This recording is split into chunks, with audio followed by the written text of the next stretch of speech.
யாராவது திராவிட முன்னேற்ற கழகம் நடத்துகின்ற மருத்துவமனையில் போய் ஆபரேஷன் பண்ணியிருந்தா நீங்க போய் ஸ்கேன் பண்ணி பார்த்துக்குங்க, உள்ள உறுப்பு இருக்குதா இல்லையான்னு பார்த்துக்குங்க.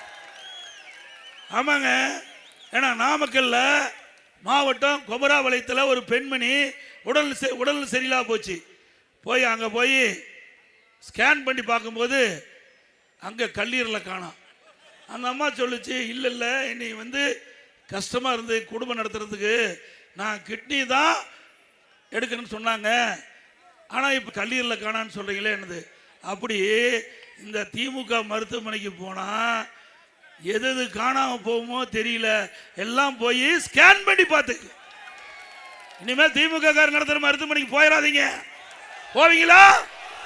அப்படியே போயிருந்தாலும் உற்றார் உறவினர் நண்பர் யாராவது இருந்தா போய் நம்ம அண்ணா திமுக கட்சி, நம்ம அண்ணா திமுக நடத்துகின்ற மருத்துவமனைக்கு போங்க. இல்லது நடுநிலையா இருக்கிற மருத்துவர்கிட்ட போய் ஸ்கேன் பண்ணி நம்ம உடம்புக்குள்ள இருக்கிற உறுப்புலாம் பத்திரமா இருக்குதான்னு பாருங்க தயவு செய்து.